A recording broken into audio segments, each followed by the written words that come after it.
نماز پڑھنے کے بعد گھر کو جاتے ہیں, کھانا وانا کھاتے ہیں, آرام سے سو جاتے ہیں, تو اللہ کا فضل کہاں ملے گا؟ دیکھیے اللہ تعالیٰ اپنی برکت کے اصول بھی بیان فرمایا. تو جتنی جگہ پر بھی فضل کے تعلق سے کہا گیا, کوئی آدمی تنگ دست ہے, پریشان حال ہے, تونگری چاہتا ہے, زندگی میں مال کی آسائش چاہتا ہے, لاکھ جد و جہد کر لے, تقدیر میں جتنا لکھا ہے اتنا ہی مال ملے گا. لیکن ایسے وقت میں اللہ کے نبی نے تونگری اور فضل حاصل کرنے کے لیے دو دعائیں ہم کو سکھائی ہیں. یہ دو دعائیں جب آدمی پڑھتا ہے تو یقیناً اس کو فضل اور تونگری مل جائے گی. پہلی دعا اللہ کے نبی نے یہ دعا سکھایا جو مسلم شریف میں بیان کی گئی, اللہم انی اسألک الہدی والتقی والعفاف والغنی. اے اللہ میں تجھ سے سوال کرتا ہوں ہدایت کا, میں تجھ سے سوال کرتا ہوں تقوی کا, میں تجھ سے سوال کرتا ہوں عفو درگزر کا, اور اے اللہ میں تجھ سے سوال کرتا ہوں بے نیازی اور تونگری کا. سبحان اللہ. اس دعا کی فضیلت میں ایک اور حدیث اس طریقے سے وارد ہوئی ہے کہ فجر کی نماز کے بعد پابندی کے ساتھ اس دعا کا تذکرہ کرنے سے اللہ تعالیٰ زندگی کی تنگی کو ختم کر دے گا.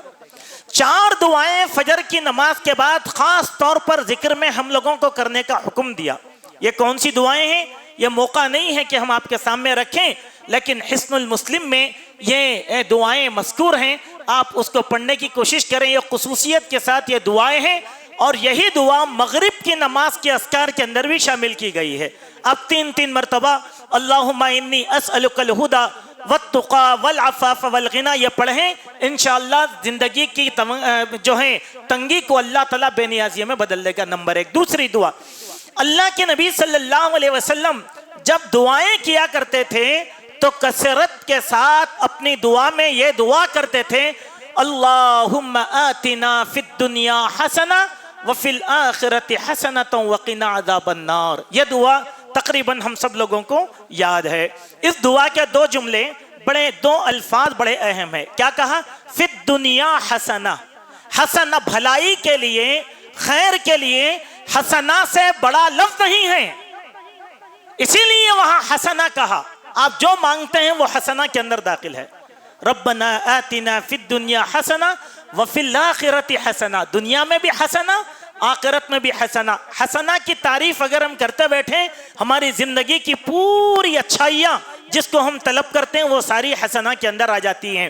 تو اس کے ذریعے سے یہ 2 دعائیں ایسی ہیں جس کے ذریعے سے ہم اللہ تبارک و تعالیٰ کا فضل حاصل کرتے ہیں. اب آئیں اس کے بعد آیت نمبر 37 سے ہمارا گزر ہوا, جس میں اللہ تبارک و تعالیٰ نے بخیلی سے روکا, کنجوسی سے روکا, اور بخالت کی مذمت بیان فرمائی ہے کہ مومن فراق دل ہوتا ہے, وہ بخیل نہیں ہوتا. بخیلی کی احادیث میں بہت زیادہ مذمت کی گئی ہے. اللہ کے نبی نے ارشاد فرمایا بخیلی سے بچو, اسی لیے کہ بخیلی سابقہ لوگوں میں قتل و غارت گری اور رشتوں کی حرمتوں کو پامال کرنے کا سبب بنی. آدمی قتل کرتا ہے بخیلی سے. ایک باپ ہے, اپنی اولاد کو دینا نہیں چاہتا, اولاد باپ سے بدزن ہو جاتی ہے.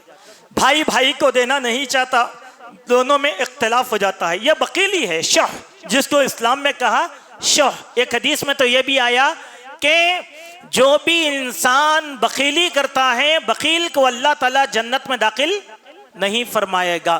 اسی لیے بخالت سے ہم سب بچنے کی کوشش کریں, اور بخالت سے بچنا یہ بھی اللہ کی توفیق سے ہوتا ہے, یہ خود بخود نہیں ہوتا. اللہ کے پیارے نبی صلی اللہ علیہ وسلم نے اس ضمن میں 2 دعائیں بیان کی ہیں, اور یہ 2 دعائیں اللہ کے نبی کثرت کے ساتھ پڑھا کرتے تھے. اللہم انی اعوذ بک من العجز والجبن والبخل والحرم وعذاب القبر. اے اللہ میں عاجزی, بزدلی, بخیلی, بڑھاپے اور عذاب قبر سے تیری پناہ میں آتا ہوں. ایک اور حدیث بخاری شریف میں آئی جس میں یہ دعا ذکر کی گئی, اللہم انی اعوذ بک من الہم والعجز والکسل والبخل والجبن وضلع الدین وغلبۃ الرجال. اس میں 2 الفاظ زیادہ کیے گئے ہیں. وہ کیا ہے؟ اے اللہ میں پریشانی, غم, عاجزی, سستی, بخیلی, مجھ پر چڑھے ہوئے قرض اور لوگوں کے غلبے سے تیری پناہ میں آتا ہوں. سبحان اللہ. مجھ پر قرض چڑھ گیا, قرض ادا نہیں ہو رہا ہے, قرض ادا ہونے کی یہ سب سے اچھی دعا ہے. پھر ہم کسی سے قرض لیے ہیں تو قرض دینے والا دن رات گھر پر آ کر ہم لوگوں کو ستا رہا ہے اور تنگ کر رہا ہے, اور ہم اس سے عاجز آ چکے ہیں. اور آدمی کیا کرتا؟ قرض داروں کا قرض جب ادا نہیں کرتا تو آدمی موت کو گلے لگا لیتا ہے اور وہ خودکشی کر لیتا ہے. اللہ اکبر. کیوں؟ آدمی اسی لیے ایک حدیث بھی آئی ہے جس میں اللہ کے نبی صلی اللہ علیہ وسلم نے فرمایا طاقت کی سختی کے ساتھ کسی سے قرض وصول کرنا اسلام میں جائز نہیں ہے, بلکہ اس کو مہلت دینا ہے. اور مہلت آپ کے حساب سے نہیں, مہلت اس آدمی کے حساب سے. کیوں؟ آپ بولیں گے میں 1 لاکھ دینا ہوں, چلو ماہانہ 10,000 روپے دو, 10 مہینے میں ختم. 10 نکلتے نہیں تو میں دوں گا کہاں سے؟ اب میں کہہ رہا ہوں کہ 10 نہیں بھائی, میں 5,000 روپے پابندی سے دے سکتا ہوں آپ کو. ٹھیک ہے 5. اس کے ساتھ مروت کرنے کا حکم دیا گیا. اس کے بعد آئیں ایک اور ایک آیت سے ہمارا گزر ہوا, آیت نمبر 58 میں, جس میں اللہ تبارک و تعالیٰ نے امانتیں ادا کرنے کا حکم دیا. فرمایا کہ ان اللہ یأمرکم ان تؤدوا الامانات الی اہلہا. اللہ اکبر. کئی واقعات اس آیت کے ذہن میں آتے ہیں. دیکھیے اللہ نے کہا یقیناً اللہ تم کو اس بات کی نصیحت کرتا ہے کہ امانت داروں کی امانتیں ان کے حوالے کر دو. سبحان اللہ. درس میں بہت سے نکات آئے ہیں, لیکن بعض وقت ایسی باتیں آتی ہیں کہ جس کا ذکر کرنا بہت ضروری ہوتا ہے جو ہماری اصلاح کے لیے ہو. معزز حاضرین, اب دیکھیں اللہ کے نبی صلی اللہ علیہ وسلم امانتوں کا کتنا خیال رکھا کرتے تھے. پہلے ہم اللہ کے نبی سے سیکھیں کہ دور جاہلیت میں بھی اللہ کے نبی کو صادق امین کہا جاتا تھا. ہجرت کے موقع پر حضرت علی کو اپنا نائب بنا کر اللہ کے نبی نے لوگوں کی امانتیں دینے کا حضرت علی کو حکم دیا اور لوگوں کی امانتیں حضرت علی کو بتا دیا. اس سے بات معلوم ہوتی ہے کہ اگر ہم کسی کا مال اپنے پاس بطور امانت کے رکھتے ہیں, اپنی اولاد میں لوگوں کو بتائیں کہ بیٹا یہ ہمارا مال نہیں ہوتا, یہ فلاں آدمی کا مال ہے, یہ جائیداد کے کاغذ ہیں, یہ فلاں آدمی کے ہیں. ورنہ کیا ہوگا, کل کے دن اولاد اس پر قبضہ کر لے گی اور سامنے والے کی امانت کو ڈبا دے گی اور یہ وبال جان ہمارے اوپر آ جائے گا. اس چیز کا خیال کرنا ہمارے لیے بہت ضروری ہے. تو مکہ فتح ہوا. مکہ فتح ہونے کے بعد اللہ کے نبی صلی اللہ علیہ وسلم نے کیا کیا؟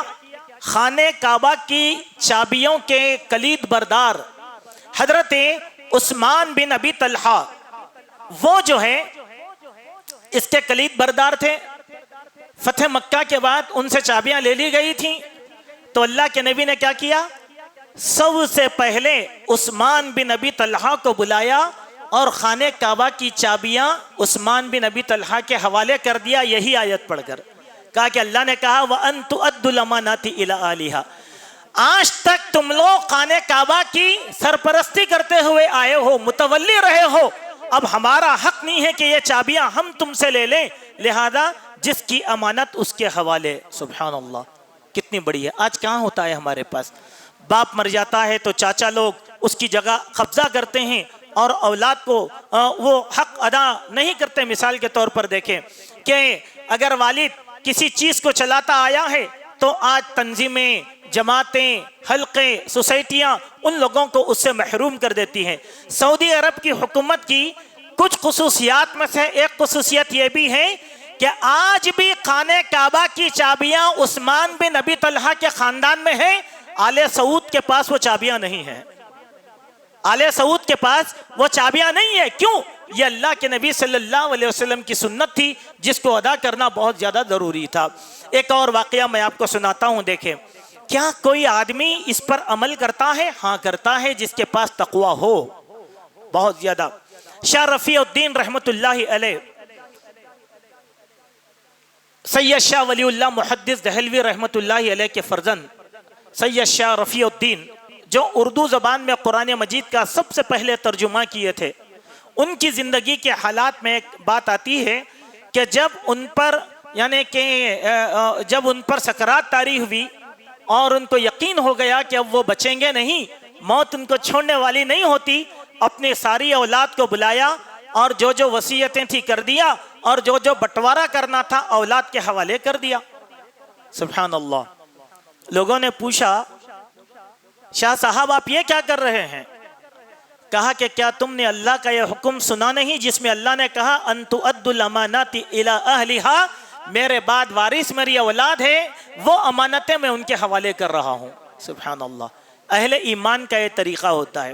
ایک چھوٹی سی بات میں آپ کو بڑائی کے لیے نہیں لیکن یاد دہانی کے لیے کرنا چاہتا ہوں۔ بعض نیک لوگ اسی طریقے سے نیک نہیں بن جاتے بلکہ ان کے پیچھے قربانیاں اور تقوی کی ایک زندگی رہتی ہے۔ جب یہ بات آئی تو میں اس آیت کے تحت کہہ رہا ہوں، کوئی بڑائی کے لیے نہیں کہہ رہا ہوں۔ جب میرے دادا محترم کا انتقال ہوا، مولانا افضل محمدی رحمۃ اللہ علیہ کا، یقین کہتا ہوں کہ اگر یہ شخصیت اہل بدعت کے پاس ہو جاتی تو شہر کی سب سے بڑی تربت ان کے نام پہ بن جاتی تھی، اتنا تقویٰ تھا۔ انتقال کے 3 دن کے بعد جب میں اور مولانا عبداللہ صاحب نے ہمارے دادا کی الماری کو کھولا تو اس میں سے کچھ زمین کے کاغذات نکلے، کچھ پیسے بھی نکلے، تقریباً 1,65,000 روپے، اور جو ہے کچھ زیور بھی نکلا۔ سبحان اللہ۔ ہم اس کو ایک کاپی میں نقل کر لیے۔ نقل کرنے کے بعد جو جو لوگ آئے اور اپنی امانتوں کا تذکرہ کرے ہم ان کے حوالے کر دیے، وہ پورا ختم ہو گیا۔ پھر آج تک کوئی آ کر ہم کو بولنے والا نہیں ہے کہ ہمارا بھی کچھ تھا۔ یہ ہوتا ہے نیک لوگوں کا طریقہ، یہ ہوتا ہے امانت داری۔